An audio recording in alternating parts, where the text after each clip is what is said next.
കേരളം മുടിഞ്ഞു, കേരളം മുടിഞ്ഞു. ഇനി നന്നാകണമെങ്കിൽ ജാതിയും മതവും പാർട്ടിയും നോക്കാതെ ശിക്ഷാ നിയമത്തിൽ മാറ്റം വരുത്തണം. അല്ല, എന്തൊക്കെയാണ് നമ്മുടെ നാട്ടിൽ നടക്കുന്നത്? എനിക്ക് സത്യം പറഞ്ഞാൽ വിശ്വസിക്കാനേ കഴിയുന്നില്ല.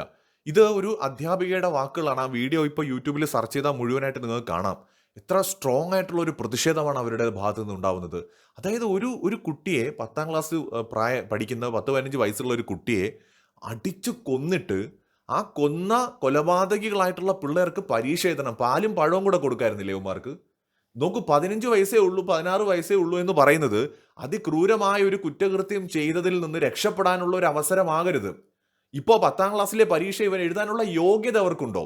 ഇപ്പോൾ ഞാൻ കഴിഞ്ഞ ഏതാനും സമയം മുമ്പ് കണ്ട ഒരു കമൻ്റാണ്. അതായത് നമ്മൾ കോപ്പി അടിച്ചു എന്ന് പറഞ്ഞ് നമ്മളെ പിടിച്ചു കഴിഞ്ഞാൽ പോലും ചിലപ്പോൾ നമുക്ക് പിന്നെ പരീക്ഷ എഴുതാൻ പറ്റില്ല. ആണല്ലോ, 10th-ലും 12th-ലും ഒക്കെ എക്സാം എഴുതുമ്പോൾ നമ്മൾ കോപ്പി അടിച്ചു എന്ന് പറഞ്ഞ് പിടിച്ചു കഴിഞ്ഞാൽ പിന്നെ എക്സാം എഴുതാൻ പറ്റില്ല. അങ്ങനെ ഒരു നിയമമുള്ള നാട്ടിൽ ഒരു പയ്യനെ അതിക്രൂരമായിട്ട് തല്ലിക്കൊന്നവർക്ക് എക്സാം എഴുതിക്കാനുള്ള എല്ലാ സൗകര്യം ചെയ്തു കൊടുക്കുക. അവർക്ക് എക്സാം എഴുതാം. അത് വിദ്യാർത്ഥികളല്ലേ എന്ന പരിഗണന. ഇതല്ലേ ഇവന്മാര് പറഞ്ഞത്? ആ ഓഡിയോയിൽ നമ്മൾ കേട്ടതല്ലേ? ഇവന്മാരെന്താണ് പറഞ്ഞത്? അതായത് ഇതൊന്നും നമുക്കൊന്നും പറ്റില്ല, നിയമം നമ്മൾ ഒന്നും ചെയ്യില്ല. അങ്ങനെ കോൺഫിഡന്റ് ആയിട്ട് നിൽക്കുന്ന ആളുകൾക്ക് അവന്മാർക്ക് തോന്നണ്ടേ നിയമം നീ വിചാരിക്കുന്ന പോലെ അല്ല, പലതും ചെയ്യാൻ കഴിയും നിയമത്തിനെന്ന് നമ്മൾ കാണിച്ചു കൊടുക്കല്ലേ വേണ്ടത്? അതോ നമ്മൾ അവൻ എല്ലാ സൗകര്യം കൊടുത്തിട്ട് താരാട്ട് പാടി പാൽക്കുപ്പിയും കൂടെ വെച്ചു കൊടുത്ത് ഉറക്കണോ ഒരാൾ അടിച്ചു കൊന്ന ആൾക്കാരെ? അതാണോ വേണ്ടത്?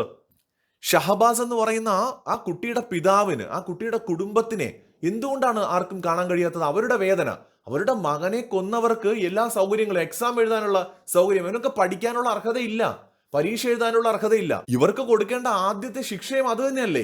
മരിച്ചുപോയ കുട്ടിക്കും അവന്റെ കുടുംബത്തിനും കിട്ടാത്ത മനുഷ്യാവകാശങ്ങളും നിയമപരിരക്ഷയും ഒക്കെ കൊലപാതകികൾക്ക് കിട്ടണമെന്ന് പറയുന്നത് എന്ത് തരം ന്യായമാണ്, എന്ത് തരം നീതിയാണെന്ന് മനസ്സിലാവുന്നില്ല. സത്യത്തിൽ ഇത് കാണുമ്പോൾ വല്ലാത്ത ആത്മരോഷം തോന്നിപ്പോവുകയാണ്.